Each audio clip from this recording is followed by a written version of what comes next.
Assalamualaikum warahmatullahi wabarakatuh. Perkenalkan, nama saya Marvina Delvi dengan nomor induk mahasiswa 12111221700. Pada kesempatan kali ini saya akan menerangkan tentang salah satu materi dari mata kuliah sosiolinguistik, yaitu tentang pergeseran bahasa. Video ini dibuat untuk memenuhi tugas mata kuliah sosiolinguistik dengan dosen pengampu Ibu Rizky Erdayani SPD MA. Baiklah, langsung aja kita mulai videonya. Selamat menyaksikan. Baiklah, mari kita mulai materinya. Seperti yang saya katakan sebelumnya, pada kesempatan kali ini saya akan menjelaskan tentang pergeseran bahasa. Mungkin teman-teman ada yang bertanya-tanya, apa sih itu pergeseran bahasa? Nah, secara garis besar pergeseran bahasa ini dapat disimpulkan sebagai fenomena di mana bahasa lama tergantikan oleh bahasa yang baru. Nah, teman-teman kan udah dapat nih gambarannya apa pergeseran bahasa. Nah, kita akan masuk ke pengertian pergeseran bahasa. Di sini saya menampilkan 4 pendapat tentang pergeseran bahasa. Pendapat pertama yaitu menurut Romaine dalam Shervina dan Sahril tahun 2017, pergeseran bahasa adalah gejala perubahan bentuk dan makna suatu bahasa hingga munculnya gejala kolektif, yaitu ketika komunitas tutur meninggalkan bahasanya dan beralih ke bahasa yang lain. Nah, ini maksudnya adalah ketika komunitas tutur itu karena suatu hal itu meninggalkan bahasanya dan beralih ke bahasa yang lain gitu. Apa sih penyebabnya gejala kolektif ini? Nah, gejala kolektif ini terjadi ketika kedudukan, peran, dan fungsi bahasa itu mulai melemah tergantikan oleh bahasa yang baru. Misalnya itu pada suku Betawi yang menggunakan bahasa Betawi, di mana suku itu mendiami daerah Jakarta. Nah, Jakarta itu kan daerah pusat ya. Seiring berkembangnya zaman, berkembang pula daerah di situ. Nah, sekarang kita kan memakai bahasa Indonesia sebagai bahasa resmi, di mana bahasa Indonesia itu memiliki kedudukan, peran, dan fungsi yang lebih kuat daripada bahasa Betawi, di mana bahasa Indonesia itu digunakan dalam pendidikan, di mana di sekolah digunakan, kemudian di pemerintahan digunakan, di bisnis digunakan. Jadi perlahan komunitas tutur bahasa Betawi tersebut meninggalkan bahasanya dan mulai menggunakan bahasa Indonesia sebagai bahasa untuk komunikasi sehari-harinya, dikarenakan kedudukan, peran, dan bahasa Betawi tersebut mulai melemah. Kemudian pendapat selanjutnya yaitu pendapat dari Fasold dalam Shervina dan Sahril tahun 2017, di mana dia berpendapat bahwa pergeseran bahasa merupakan hasil dari proses pemilihan bahasa dalam jangka waktu yang sangat panjang. Nah, dari contoh bahasa penutur bahasa Betawi tadi kita dapat melihat karena kedudukan, peran, dan fungsi bahasa Betawi yang melemah, masyarakat tutur bahasa Betawi cenderung akan memilih menggunakan bahasa Indonesia dalam di sekolah, di pemerintahan, juga dalam berbisnis. Kemudian proses pemilihan itu terjadi dalam jangka waktu yang sangat panjang, sehingga lama-kelamaan bahasa ibu mereka, yaitu bahasa Betawi, tergeser oleh bahasa Indonesia.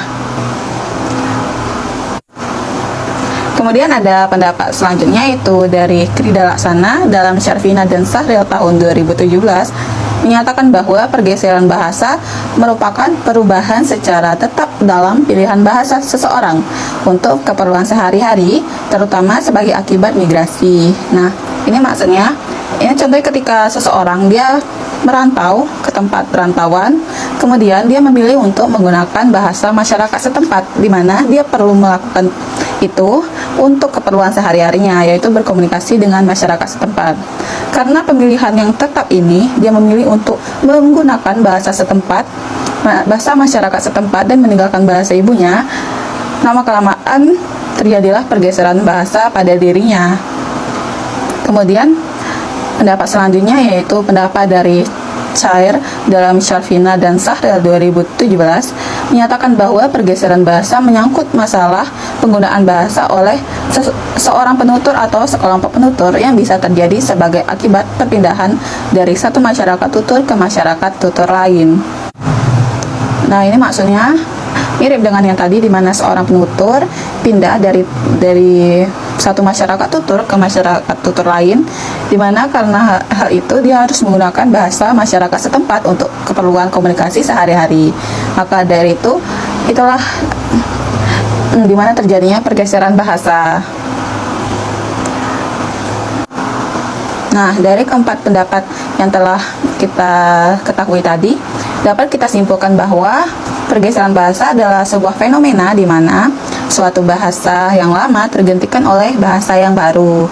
Nah, setelah kita mengetahui pengertian pergeseran bahasa ini, akan lebih bagus jika kita tahu apa sih faktor-faktor yang menyebabkan terjadinya pergeseran bahasa ini.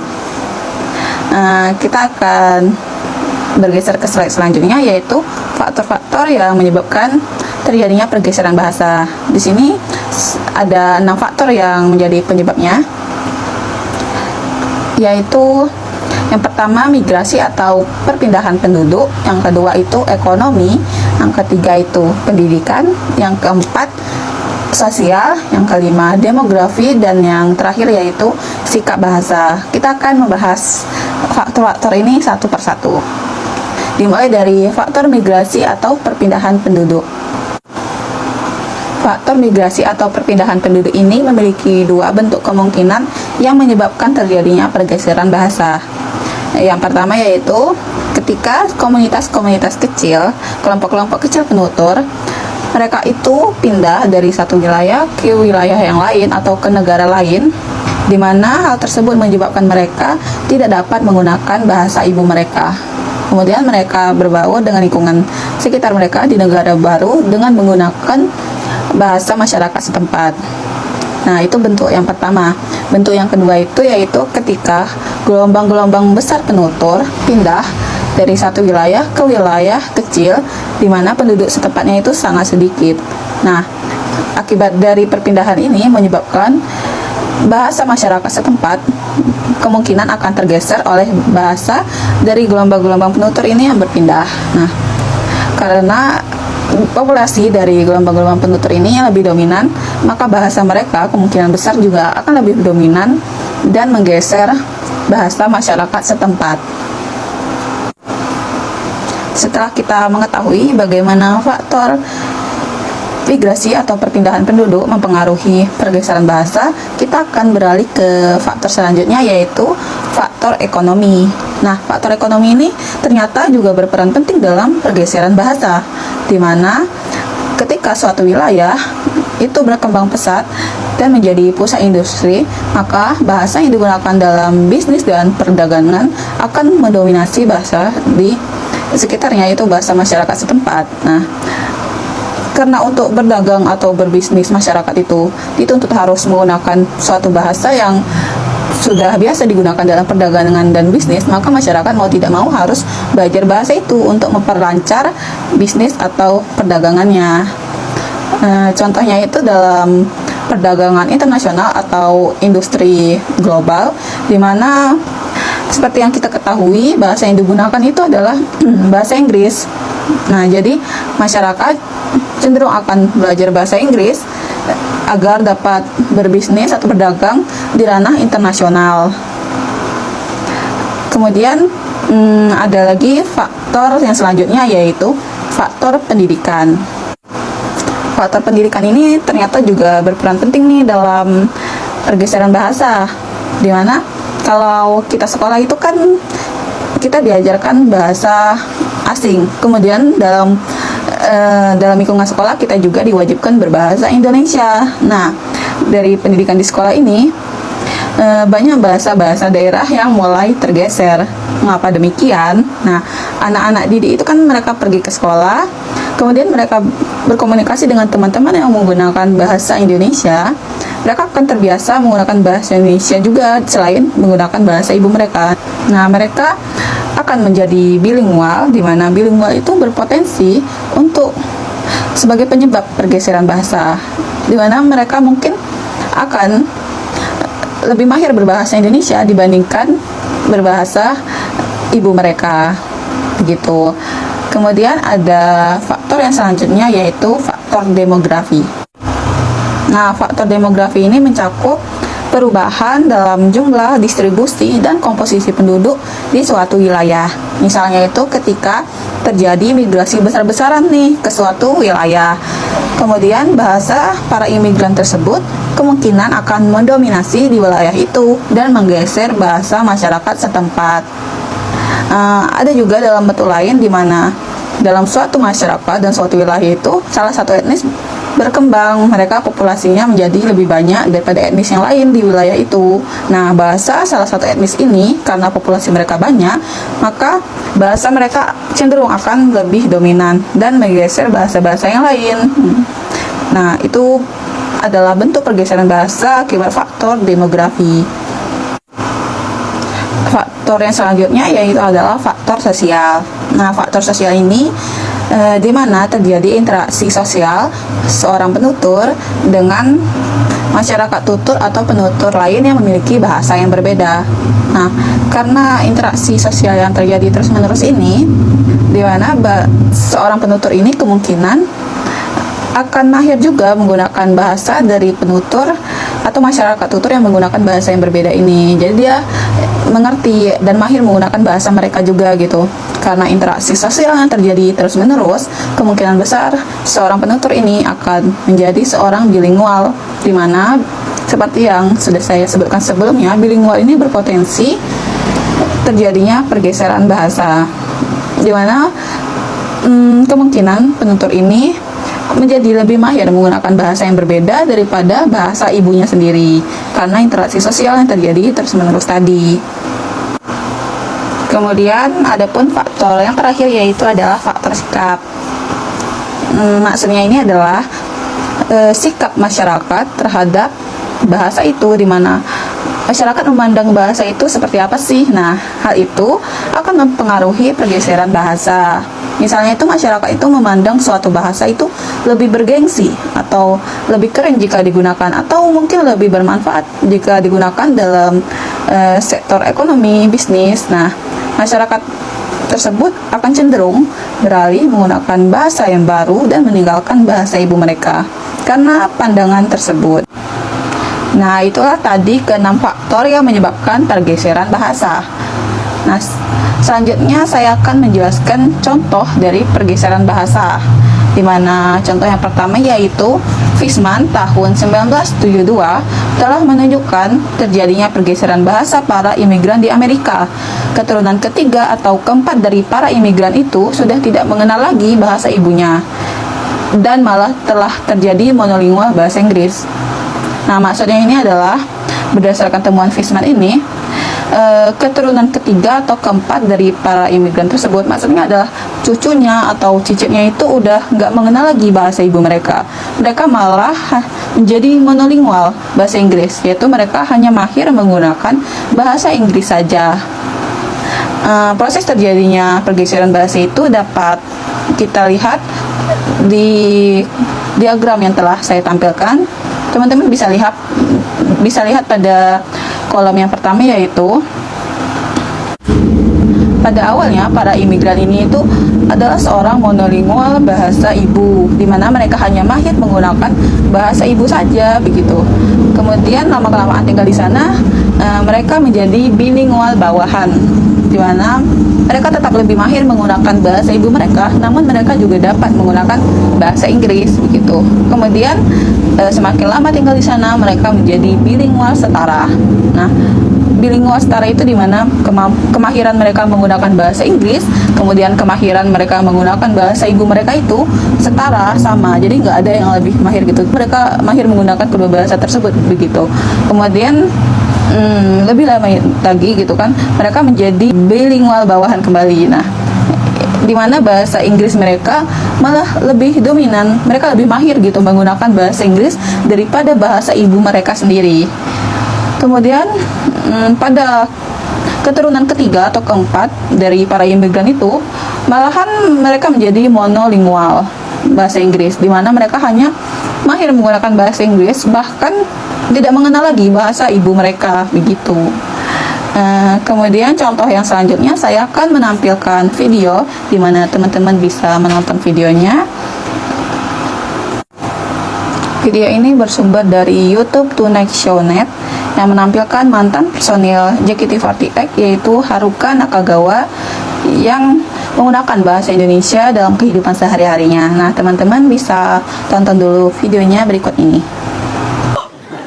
Tapi kan di Jepang juga ada banjir dong. Iya, cuma aku baru pertama kali lihat banjir, bener-bener banjir gitu. Baru pertama kali lihatnya di Indonesia kan. Terus ngerasain banjir juga. Wow gitu. Seneng. Terus kamu Aneh. gitu Kamu kan. nyemplung nggak? Oh enggak, katanya nggak boleh. Aku kira kamu. Nah, setelah kita nonton bersama-sama videonya, kita ketahui nih Haruka Nakagawa ini menggunakan bahasa Indonesia dalam komunikasi sehari-harinya. Seperti yang kita ketahui, Haruka ini kan orang Jepang ya. Dia pindah ke Indonesia untuk bekerja di Indonesia, dimana ketika dia bekerja di Indonesia ini, dia belajar bahasa Indonesia untuk berkomunikasi dengan orang-orang sekitarnya. Kemudian sekarang dia adalah orang yang mahir menggunakan bahasa Indonesia. Nah, disinilah terjadi pergeseran bahasa pada Haruka Nakagawa. Contoh lainnya di mana pergeseran bahasa ini kemungkinan menyebabkan terjadinya kepunahan bahasa, di mana itu dalam penelitian di wilayah Minahasa Timur, Sulawesi Utara, Denny tahun 1927 menemukan adanya bahasa daerah yang pemakainya dan penuturnya sudah sangat menurun. Penyebabnya itu yang pertama, bahasa Melayu Manado sudah lama berfungsi sebagai lingua franca di daerah itu.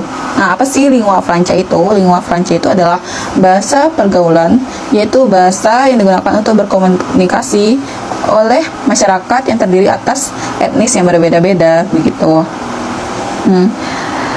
Kemudian yang kedua, bahasa Melayu Manado merupakan bahasa berprestis tinggi di daerah itu. Yang ketiga yaitu kebutuhan akan bahasa pengantar bahasa Indonesia bagi anak-anak untuk memasuki sekolah. Karena kebutuhan ini, mereka cenderung menggunakan bahasa Indonesia juga begitu. Kemudian berkembangnya bahasa Indonesia sebagai bahasa negara dan bahasa nasional di daerah itu.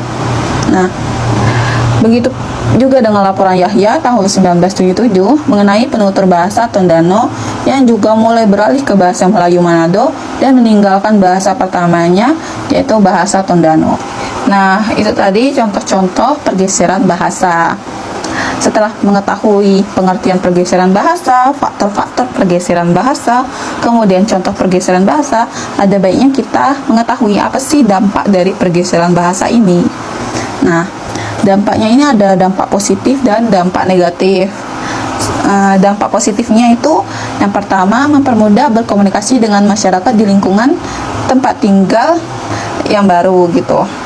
Dimana ketika seorang merantau ke tempat yang baru, dengan adanya pergeseran bahasa ini, dia berdampak positif pada dirinya, dimana dia dapat berkomunikasi dengan mudah dengan masyarakat setempat. Kemudian dampak yang kedua yaitu memberikan keuntungan sebagai sarana mencari nafkah atau meningkatkan nilai ekonomi. Nah, ketika kita dapat menguasai dua bahasa gitu, dimana bahasa yang kedua ini dominan dalam sektor ekonomi, bisnis gitu, maka itu akan memudahkan dalam mencari nafkah, memudahkan dalam meningkatkan pendapatan. Kemudian ada pula dampak negatifnya dari pergeseran bahasa ini, yaitu kepunahan bahasa.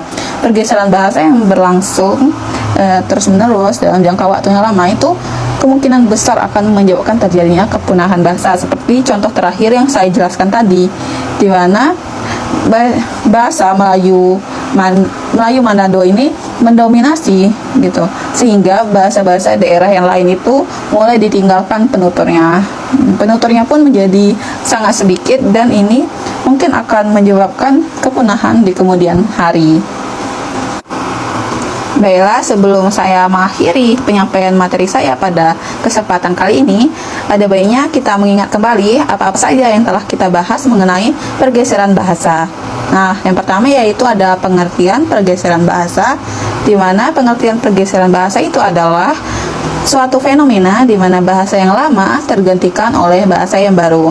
Kemudian ada pula faktor-faktor yang menyebabkan terjadinya pergeseran bahasa.